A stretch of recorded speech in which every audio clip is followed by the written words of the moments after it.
interest will it be for government to want to unduly demolish anybody's? What interest? If it is not for the overall safety of these citizens that we're talking about. A lot of these people have built the shanties. I'm not talking about, poor and vulnerable people, but we have responsibility to also protect you. Build shanties right under the high tension wire, and the regulation is there that you need to clear between 150 to 250 away from the regulation line. So what we're doing is that we're not demolishing the whole of Makoko. We're clearing people not to get to Tomelambi and to stay off behind the high tension. We're aware that there are some local and international NGOs that want to profit from this. We're studying and we're going to show you evidences. They've made so much money from international people, and that they've asked for so much grant and wealth into those places, and it's just for them to cover their own lies and the fact that they've not done what they said they were going to be doing. That's why they're all shouting and crying more than the bereaved. And we're here to face them and to let them see the reasons why we have to do what we're doing. And I've also given instruction that whatever additional support we can give to them. We've been on this for 2.5 years. We have evidence, we have videos, we have communication that we've done for them for 2.5 years. 2.5 years. Of what interest will it be for government? Lagos State Governor Babajide Sanwo-Olu, they're defending the demolition of structures in the Makoko Waterfront community, emphasizing that the exercise was conducted to ensure public safety of residents there. Governor Sanwo-Olu stands, of course, is tied around public safety, according to the governor. The governor stated there in that clip that the demolitions were necessary to avert potential tragedies, specifically citing the danger of homes built directly on the high-tension power lines. Amid this backlash, Governor Sanwo-Olu announced that the state government would provide palliatives and resettlement support for those legitimately affected by the safety-related clearances. And government officials have asserted that the state acted to protect lives as well. They noted too that they would be held liable in infrastructure failures like falling power lines caused mass casualties in the water-based community. As a matter of fact, a coalition of more than 27 local, international, non-governmental organizations have, mentioned have criticized this, and as a matter of fact, some like Amnesty International have slammed the state government's actions. Their primary grievances include the use of excessive force. They talked about the fact that demolition teams used tear gas and excessive force, which resulted in reported deaths. And some residents, as well as non-governmental organizations, too, have claimed that the government initially promised a 30-meter safety corridor, but they've exceeded this to about 100 meters. They've destroyed schools, clinics, and places of worship. The groups, that's the non-governmental organizations, as well as residents, have warned, that tens of thousands of people, including children and the elderly, have been rendered homeless and are now being forced to sleep in boats or in the open. Non-governmental organizations have described the operation as a violation of the Nigerian Constitution and the African Charter on Human and People's Rights, and they've called for immediate halt to all demolitions. As a matter of fact, a quick breakdown of the timeline for this demolition since 2025. December 23, precise, there was December 21, according to reports from the residents. Demolition began. That was when they started to clear that 30-meter setback from high-tension lines. And by January 4, towards the 5th of January, residents protested that the Lausa, as demolition equipment moved beyond the agreed 30-meter mark to more than 100 meters.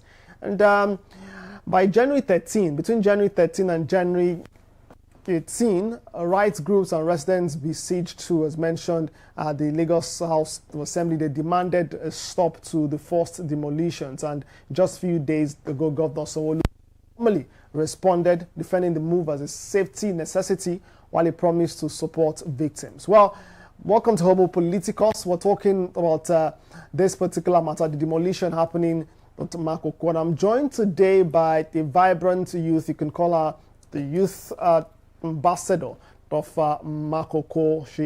She's resident there. She's lived all her life in Makoko. She joins me virtually today. Kusika, Miriam, Daniela. Many thanks for joining me today. Good afternoon. Yeah. I'd like to thank you one more time for joining me. I see that you're quite stressed, probably from the day's struggles and the stress from the demolition of your community. Yeah. Miriam, you want to very quickly, just before we get into the thick of things, run me through how your day has been. You were just, talking about the fact that you were busy, trying to see what's been happening with the demolition, knowing too that your house has been demolished. What has your day been like today? Typically, you looked really stressed. You look right now really stressed. Today has been so stressed. I'm just coming back from the water again. I went to see where they are working and where they are still going. So I just walk around, take a boat, walk around just to check everywhere again. And now the water has been demolished. It's somehow that is a little bit far from each other. You need to be on a canoe for like hours, 2 hours, 3 hours before you could be able to get to where you are going. Or man, it's somehow stressful, actually, somehow stressful. If I knew that the Zoom meeting will be by this time, I'll still be there so that people can be able to see exactly what I'm talking about. Yeah, to understand that, which is very fine. You've provided some clips to which we appreciate what things look like currently. But let's go back to how this started. And you just described the current state of things. Demolitions continue. Let's just confirm. You saying that today they've continued demolitions today. Is that what you were saying? Yeah, they are working. They are working. So they've not stopped demolition. They've continued to demolish. No, they have not. They have not. And how far have they gone now? Because it is reported that the agreement your community had with the government is to demolish buildings within 30 meters, and they were not going to cross that. Have they crossed the 30-meter mark? What's the situation now? You talk about 30 meters. If I should say it now, they are almost 600 meters.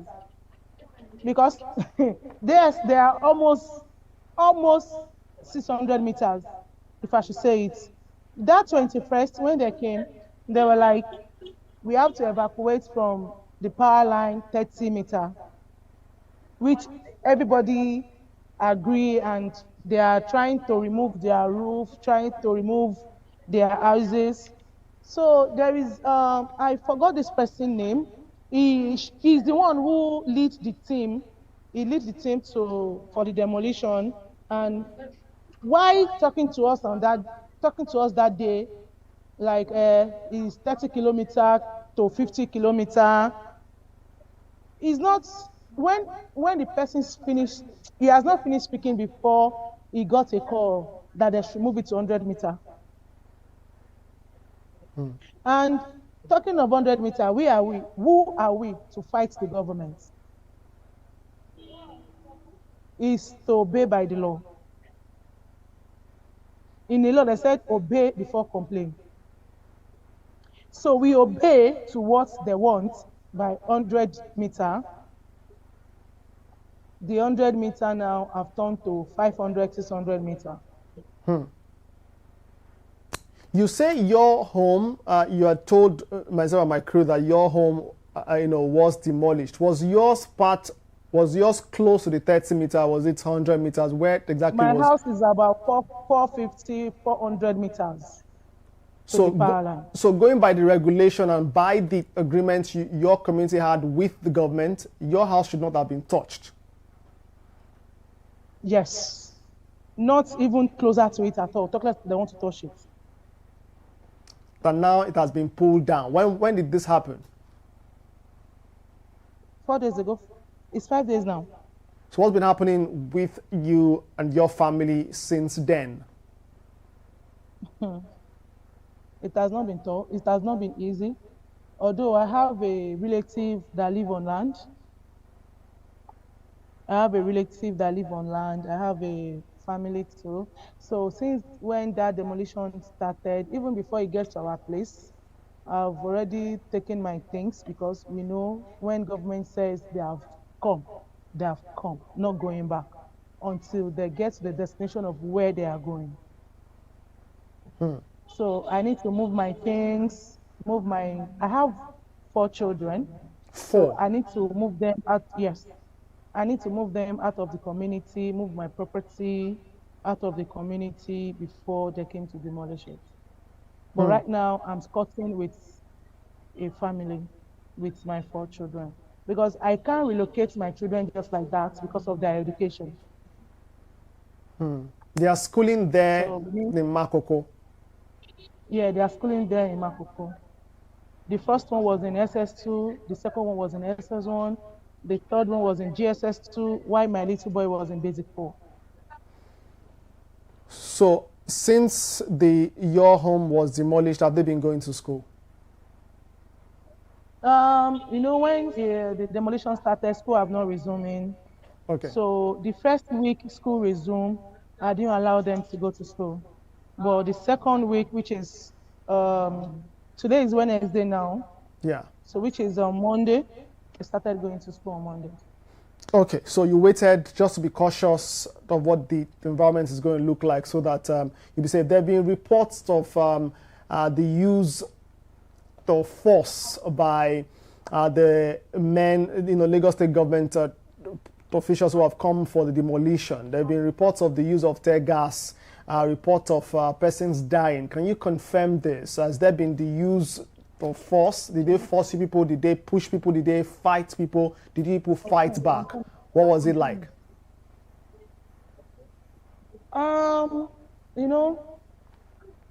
If they didn't shoot tear gas, it would have been better. Because if they didn't shoot tear gas, we wouldn't have a life. We would have a lossless life. So they used tear gas on residents there, your neighbors, your kinsmen there. No, it's not that maybe they are putting it. It's not that maybe they are shooting the tear gas on one person. They will just fire the tear gas inside the water. Water and tear gas are not friends. They will just throw the tear gas inside water. Immediately they throw one inside water, they can just fire one. You just go and see that one. That one will just land in someone's residence. They can fire like 2, 3 tear gas at a time. So that tear gas is the one who gives shocks to those people that were lost. As I'm speaking to you, when I went in water today, I'm still hearing about 2 persons that died. 2 persons died. Do you mean today or before today? Today, this afternoon. So there's still the continuous use of this tear gas. Is that what you're saying? Yes. Okay. Is that a rationale for the use? I mean, there is no way to justify this really, but is there a reason why they were using this? Maybe perhaps some youth tried to resist them, tried to fight them. Was there anything like that? Why did they fire the tear gas? There is nothing like riots during this demolition. We didn't fight anybody. We are not fighting anybody because we know that people that came to work are not ordered by themselves. They are ordered by someone. So it's the order given to them they are using. What we did not have a riot with them because we are all educated. We youth on water are educated. Few of us, if you see a few of us that say they are not educated, maybe they are learning a trade. I think maybe they are just trying to use it to scare people. Or I don't know why they are using their tear gas. If I can still find the video of where they throw a tear gas, that tear gas bring out a... Hopefully that's not network disconnection there, but we would try to reconnect with Miriam, who's sharing with me her story, and indeed the story of the demolition and the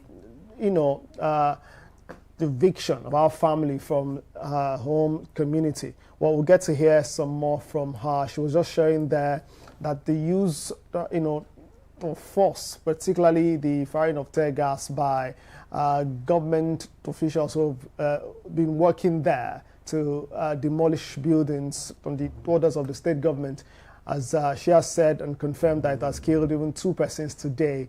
That's the account that's given by Miriam today as we continue the conversation. Well, you can stop by the comment section. Let's know what you make of this particular one and what you think. If you've been following the story as well. We've been tracking this demolition of that community. And by the way, I did play it at the start of the conversation. We brought you the comment of the governor, the state governor, what the governor had to say regarding this particular one. I'll just bring that your way one more time. The governor said this is for the safety of the residents there, and indeed in line with regulations. That's what the governor mentioned. Well, the residents are not buying this. They think that this is much more than that. They believe that government is forcefully taking what belongs to them, their settlement and the life that they've known all their existence. But let's bring back that comment, the comment of the governor of Lagos State, Babajide Sanwo-Olu. Do stay here. Some more political. What interest will it be for government to want to unduly demolish anybody's? What interest? If it is not for the overall safety of these citizens that we're talking about. A lot of these people have built the shanties. I'm not talking about, poor and vulnerable people that, but we have responsibility to also protect you. Build shanties right under the high tension wire. And the regulation is there that you need to clear between 150 to 250 away from the regulation line.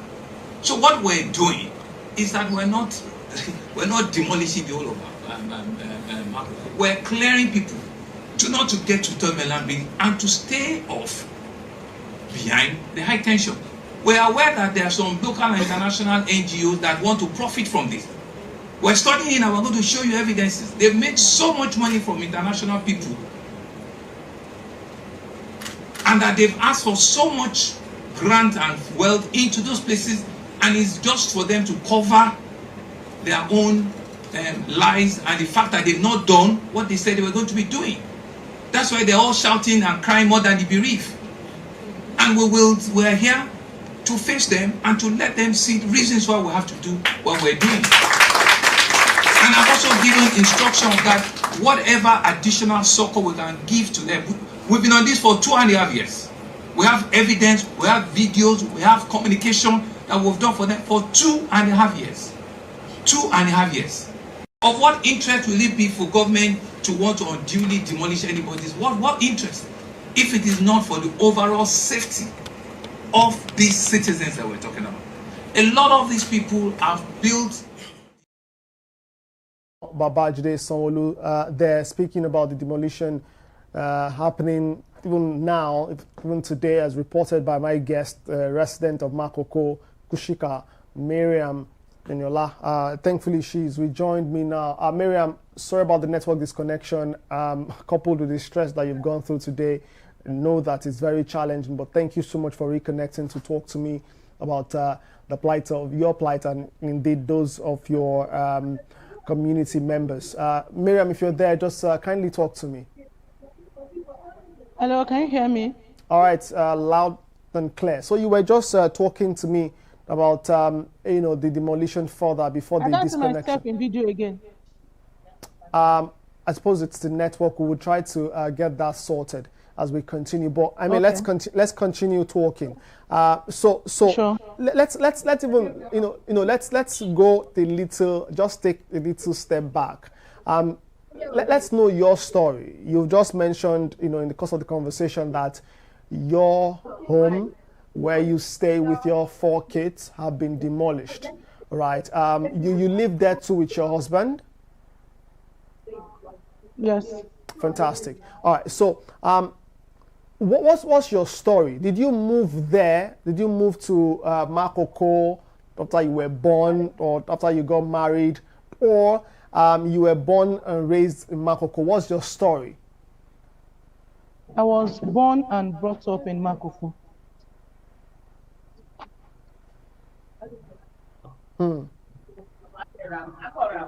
All right. You were born, brought up there.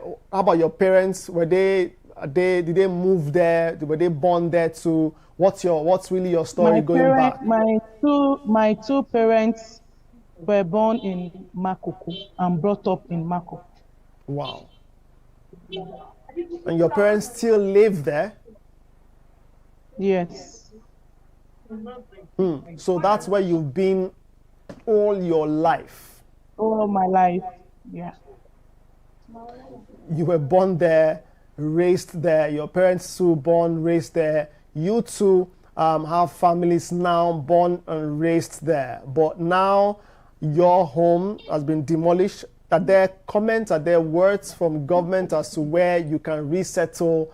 Any words, any compensation, anything that government has said to you, your family, and your community members? We didn't receive anything from government.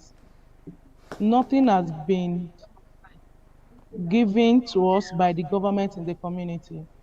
This NGO, I was fortunate to listen to news, is it this morning or day before yesterday, where our able governor is speaking about the residents, about the demolition of Makoko, that is just for safety and something. Yeah, we heard, okay, fine, we accepted that it's for our own good. But when there are 100 meters have been taken, they should have left us alone with the little one that remains. Is this NGO said that we are receiving something from international, from this and that? When the government is not ready to do anything, people that have the passion to help, to do, they will surely do it. So I don't know why the NGOs are coming into this by the government, by the governor. Actually, he was trying to say his own part, which we too, that the thing happened to, we say our own part. Yes, fine, NGO come to the community. Yes. Fine, they came to take from our story. Yes. Even if they take from our stories, they are doing things back for the community. Now, since the demolition have started, there are some NGOs that come to community to give palliative to people affected by demolition. Although it's not enough, but they still have them in mind that these people are going through a loss this time. This is the little things we can help them with. We didn't receive anything from government. So you're saying that there is no government presence in your community. Has government not done anything for your community? No, they have not. Well, there are reports for water. Yes. There's water. Yeah, I was going to say there are reports of schools. You have schools there. You have a hospital there. You have on the land, not on the water. On the land, there is government school. Okay. On the land. Even this government school we are talking about, yes, there is still an NGO that sponsors children into that government school. It's okay, fine, it's a government school. We still buy uniform. It's a government school. Some parents cannot afford to buy uniform for their children. It's this NGO that come into the community that will give school uniform free of charge, school bag free of charge, school material free of charge for the whole year they will spend in. Okay. Some more network connection there. Hopefully we can reconnect with her. It's quite a stressful day for Miriam, but that's understandable. She's been through quite a lot this past few weeks. From some of the narrations that she's made, this dates back to December 21 when this demolition team first visited our community, telling them to evacuate. They were going to demolish, pull down buildings and water.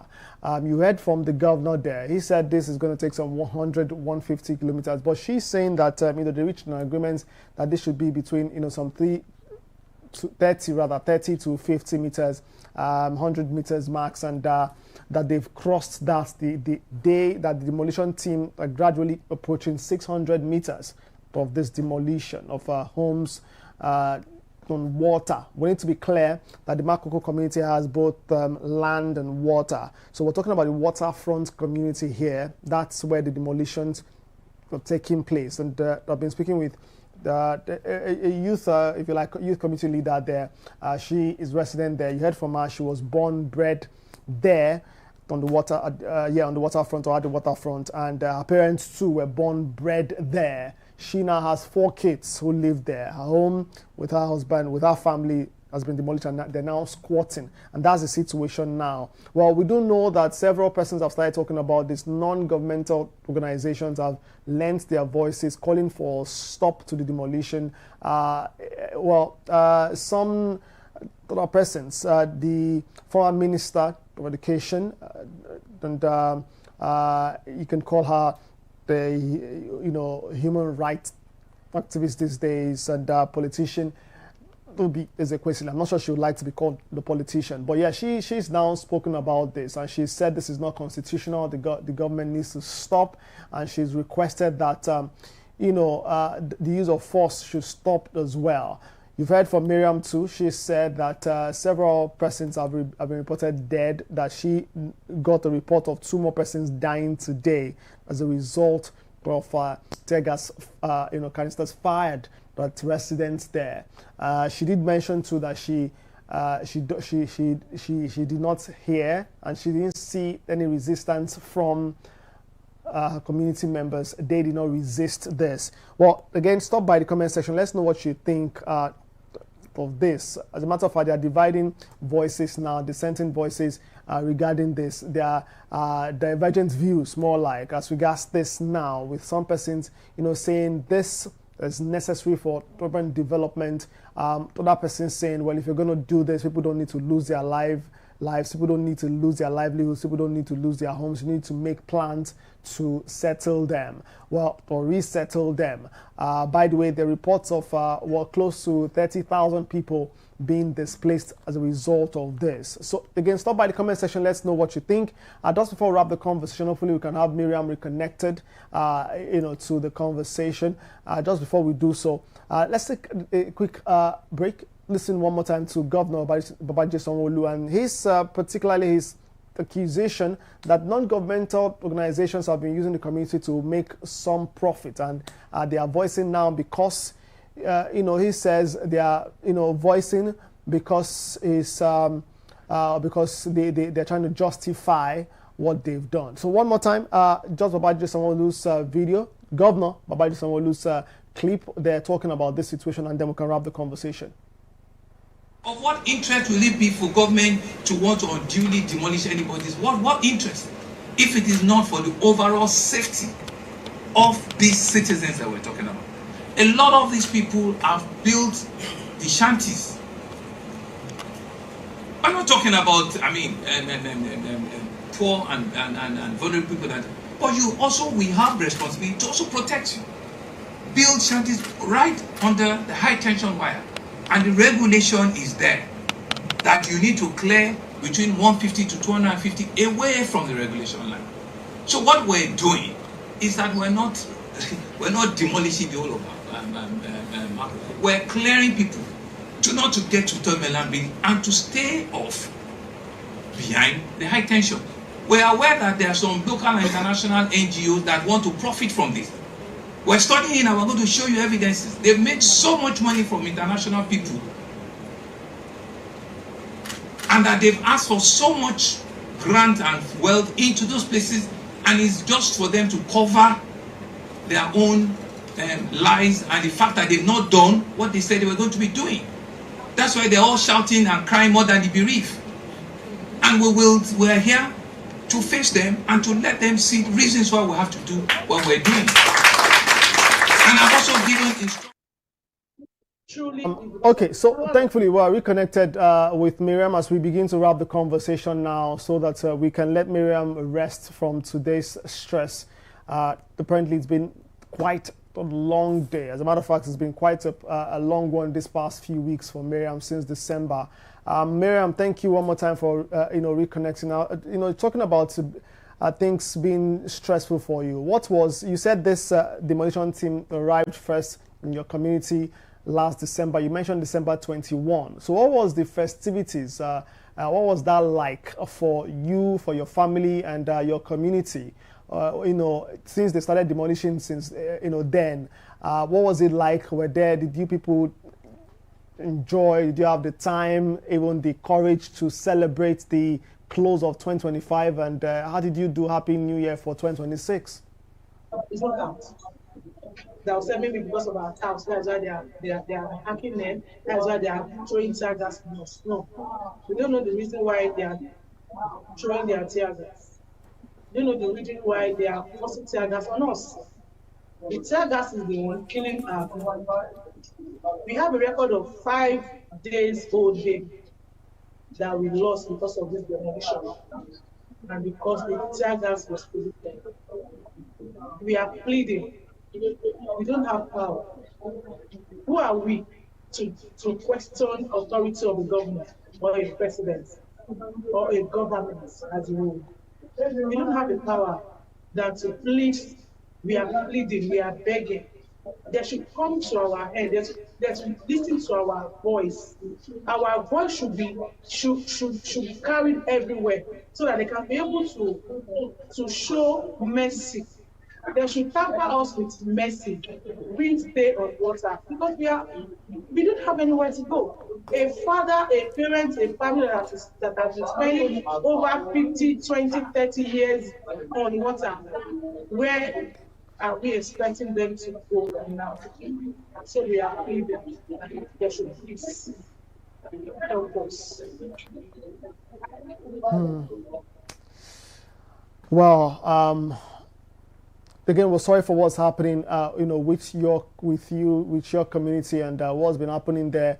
What has livelihood been like since people's homes have been demolished? I suppose right there at the waterfront, you have markets, you have schools, students who go to school there in the community. Have they been able to go to school?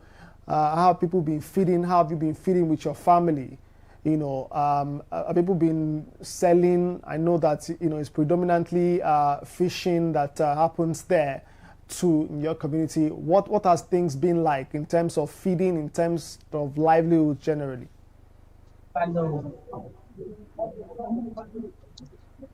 Hello, can you hear me? Yes, Miriam. Before the demolition, how I wish you two can come to Makoko and come and see how beautiful it is. No matter how bad house that you live, so far is yours, it's peaceful, you are okay with it. We are okay and fine with everything about us in Makoko. We are living fine. There is schools on water, there is hospital on water, built not by government, built by individual people that have acts of giving back to community.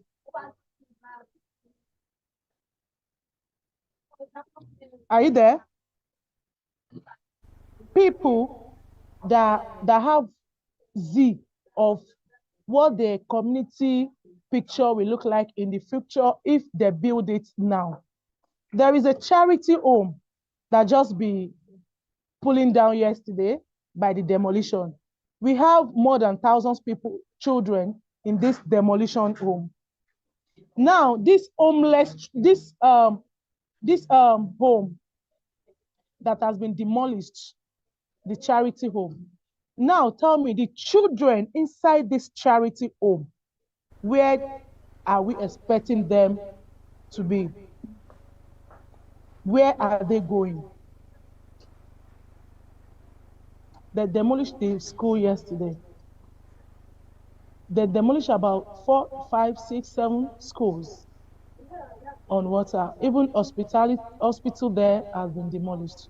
If we have any emergency now, unless we bring them on land before they could be survived, before they can survive. Not like before. Before you know it, it will be very difficult for you to see a child on water that didn't go to school. If they didn't go to school, they will have one thing or the other doing. Not everybody will be educated. Miriam, what are your community leaders saying? What are they saying particularly? You might also want to kindly, apparently we can't see you. I suppose you're yet to turn on your video. So you might want to kindly do that so that, we can, see you clearly. But I was saying too that what are your community leaders saying? Have there been meetings with the state government as to the way forward, what they hope of resettlement is? Is there any plan for that? Yeah, they have been trying to see where they can reach out to government to listen to them. But I think we are still on that. They are still, let me use they, we are still on that. We are still doing that to see how we can be able to meet them. Our leaders can be able to talk to them. This is not the promises they give us. I can remember when our community leaders, all our ballots in the community have a meeting with them, with the government. What they said to us was 30 meters to the power line, which everyone agreed. All right. But suddenly now it has passed beyond the promise. There are those who have been, making comments like they think that government is trying to do more than, just your safety. Some persons have been saying, in fact, there are comments on several platforms, social media inclusive, where they are saying since they've crossed, the grid meters with your community, that it just might be that government have plans for that, for your community, not just to get you relocated, but that they have plans for that community. The governor, though, has said that the plan of government is to make sure that there is no disaster, that you and your community members remain safe, and that if there's problem in the state, we'll blame government. That's what the governor has said. But, some persons have been saying, oh, government has plans for that. There are, plans to turn that place to God knows what and the rest. Do you share such sentiment? Actually,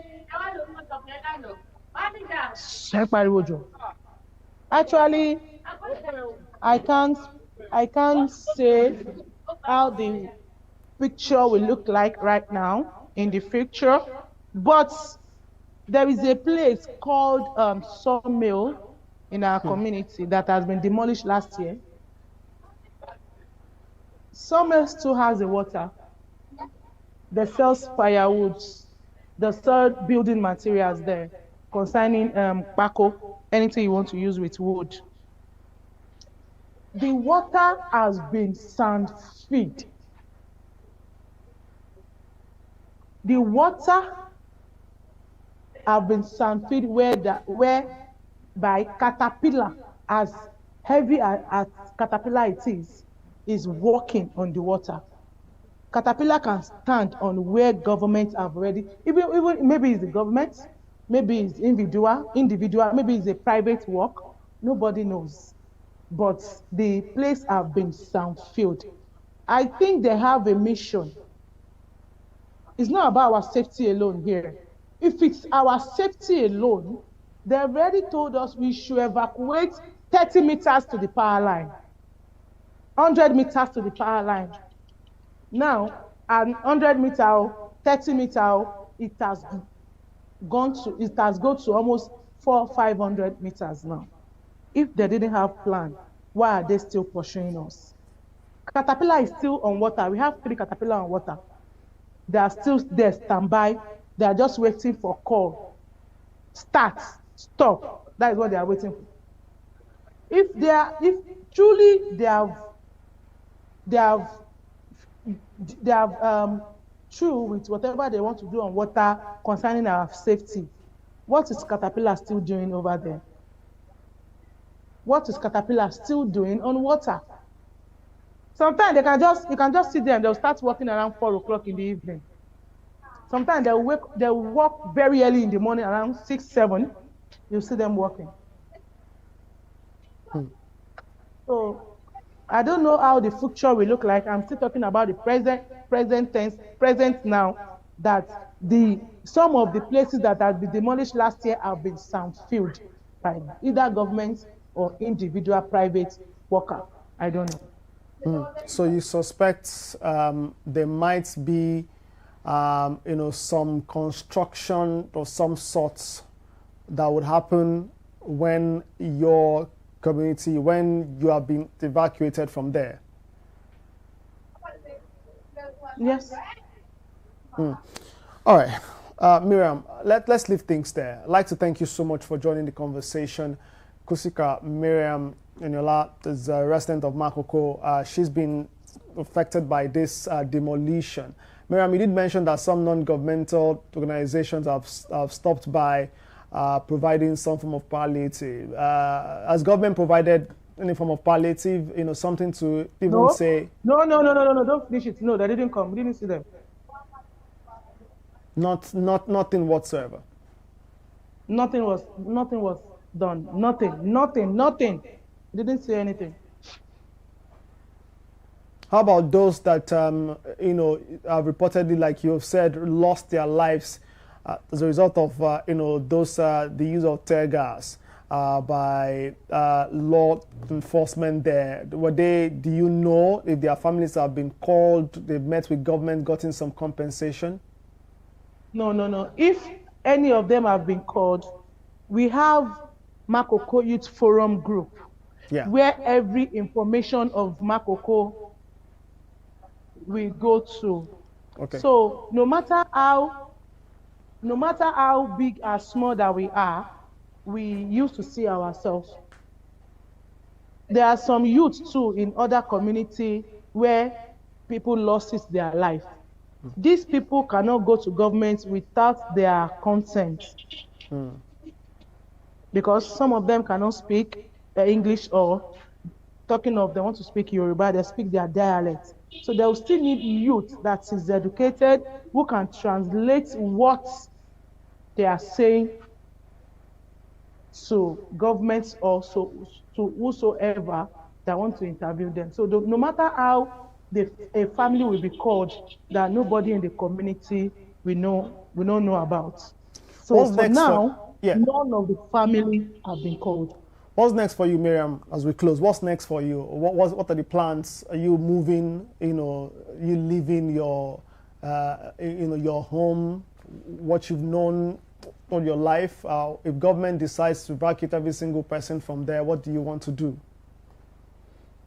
What I will do, I don't have a choice than to go and look for another place. But it's true, they will say there is nowhere like home. Nowhere are we, let me say no place that I will go and rent now that will be like in Makoko. To me, even if I eventually go to abroad today, Makoko is still a root, a foundation I can never forget. Nothing you find in Makoko that you will not see. It's very peaceful. You wake up, you go to your daily work, you come back peacefully, you enter your house, no stress. Makoko is a center of Lagos State. No matter anywhere you are coming from, you will see a bus, anything that will drop you in your streets, you just take a walk, go back to your house. So, all is well, Sha. We are pleading. We are begging. Government should come to our rescue. They should help us. Even if they are not looking at we these youths, at least they should look at those old people that have used all their time on water that even some of them, maybe they have gone to their village to check people in their village now, maybe 50, 20 years past. Where do they want them to go? A lot of pregnant women are there suffering because of demolition. We are begging, we are pleading. We don't want to lose any life anymore. These are the goals of Makoko. These are the future of tomorrow. We are pleading, they should help us, they should support us, they should listen to us. Yes. Miriam, thank you so much for joining me. Kushka Miriam, Eniola Makoko resident and a vibrant youth of the Makoko community. We're sorry again for what's happening with your community, and we hope that the very best will happen, and come out of this. Thank you so much for your time on Homo Politicals today. You're welcome. Thank you for hosting me. So I'm really appreciated.